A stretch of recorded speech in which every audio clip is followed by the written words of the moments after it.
ঘড়িতে সময় এখন সকাল 11টা আর আজকের দিন হলো 7 মে 2026 বৃহস্পতিবার। আমরা কামাখ্যা স্টেশনের 4 নম্বর প্ল্যাটফর্মের এক্সিটে বেরিয়ে এসেছি। এখানে অটো স্ট্যান্ড আর গাড়ি পার্কিংয়েরও ব্যবস্থা রয়েছে। এখন আমরা এখান থেকে গাড়ি করে যাব হচ্ছে কাজিরাঙ্গা ন্যাশনাল পার্ক, কাজিরাঙ্গা স্টেতে। কামাখ্যা স্টেশনের রিটায়ারিং রুমের ভিডিও অলরেডি আমার ফেসবুক আর ইউটিউব চ্যানেলে শেয়ার করা আছে, তোমরা দেখে নিও। কামাখ্যা থেকে কাজিরাঙ্গা যেতে সময় লাগে অ্যাপ্রক্স 4-5 ঘন্টা, দূরত্ব 231 কিলোমিটার অ্যাপ্রক্স। কিন্তু আমাদের একটু যেতে সময় লাগবে, কারণ রাস্তায় 2-3টে স্পট দেখতে দেখতে আমরা যাব। এখন যে জায়গাটা তোমরা দেখতে পাচ্ছ, জায়গাটার এই সাইডটা হচ্ছে আসামের দিক, আর ঠিক ডিভাইডারের ওই দিকটা হচ্ছে মেঘালয় সাইড। মানে জাস্ট একটা ডিভাইডার ক্রস করলেই এক রাজ্য থেকে অন্য রাজ্যে যাওয়া যাবে। কামাখ্যা স্টেশন থেকে বেরিয়ে কিছুটা দূর আসার পরেই দেখলাম রাস্তার দুধারে আনারস বিক্রি হচ্ছে।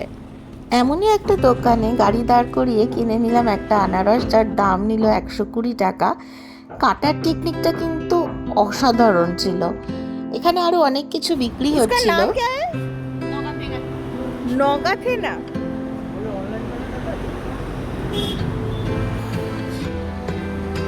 এটার নাম হচ্ছে নগা টেঙা।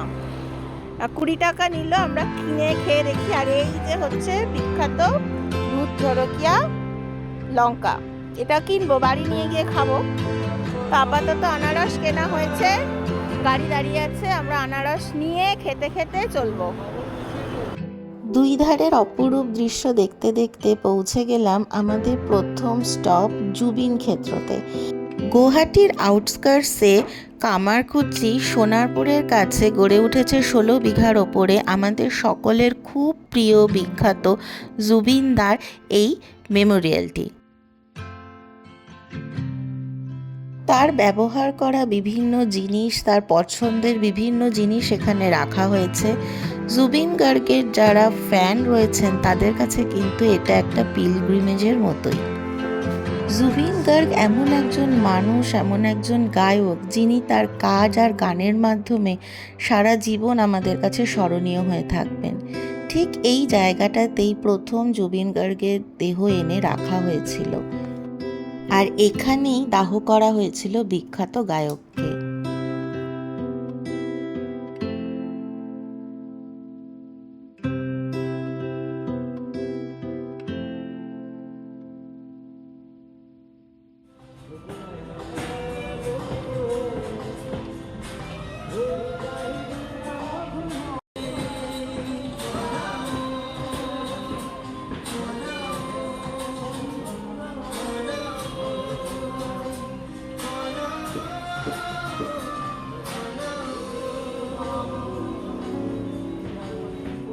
প্রিয় গায়কের গান শুনতে শুনতে এবং তার স্মৃতিতে বেশ কিছুক্ষণ সময় কাটিয়ে আবার আমাদের জার্নি শুরু করলাম। এবারে আমাদের নেক্সট স্টপ হচ্ছে মহামৃত্যুঞ্জয় টেম্পল, যেটা নগাঁওতে অবস্থিত। জার্নির এই রাস্তাটা কিন্তু খুব সুন্দর, আমার তো ভীষণ ভাল লাগছিল। গাড়িতে হালকা লাইট মিউজিক চলছে, আর সাথে করে এরম দুপাশে কৃষ্ণচূড়া, কাগজি ফুলের প্রচুর গাছ দেখতে দেখতে আমরা এগিয়ে চললাম। কিছু ভুলও কখনো ঠিক হয়ে যায়। এমনই আমাদের রাস্তায় যাওয়ার সময় আমাদের গাড়ির ভাই ভুল করে একটা রং রুট নিয়ে নিয়েছিল। রং রুট লং টাইম হলেও রাস্তাটা কিন্তু খুব সুন্দর ছিল। জিপিএসও আমাদেরকে একটু ভুল ডাইরেকশন দিয়েছিল।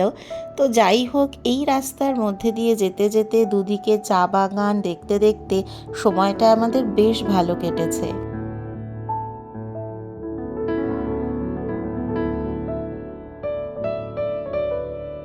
স্কুল ছুটির পরেই ছেলেমেয়েরা তাদের সাইকেলে করে বাড়ি ফিরছে।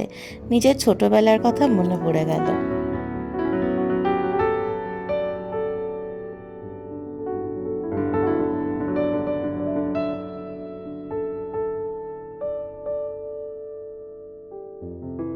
ফাইনালি বিকেল 4টের সময় আমরা পৌঁছে গেলাম নগাঁওতে অবস্থিত এই বিশাল শিবলিঙ্গ মন্দির, যা মহামৃত্যুঞ্জয় মন্দির নামে পরিচিত।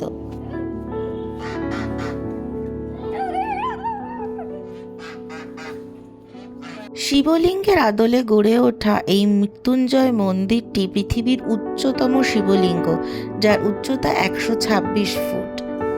পৌরাণিক কথা অনুযায়ী এখানে বসেই গুরু শুক্রাচার্য মহামৃত্যুঞ্জয় মন্ত্র উচ্চারণ করেছিলেন।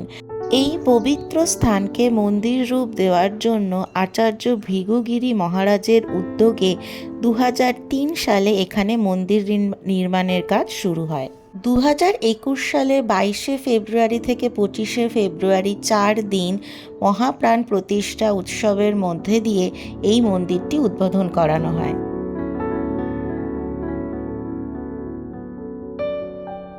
মন্দিরের ভেতরের কারুকাজ, পেন্টিং আমার মতো তোমাদের মনও ভরিয়ে তুলবে আমি জানি।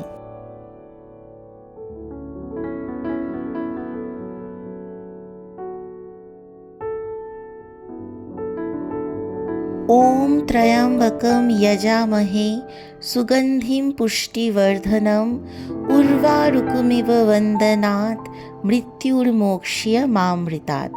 শিবের এই মহামৃত্যুঞ্জয় মন্ত্রটি সবচেয়ে শক্তিশালী আর মহামোক্ষদায়ী মন্ত্র। জয় শিবশম্ভু বলে আবার আমরা যাত্রা শুরু করলাম। এবারে সোজা থামবো কাজিরাঙ্গার হোটেলে গিয়ে।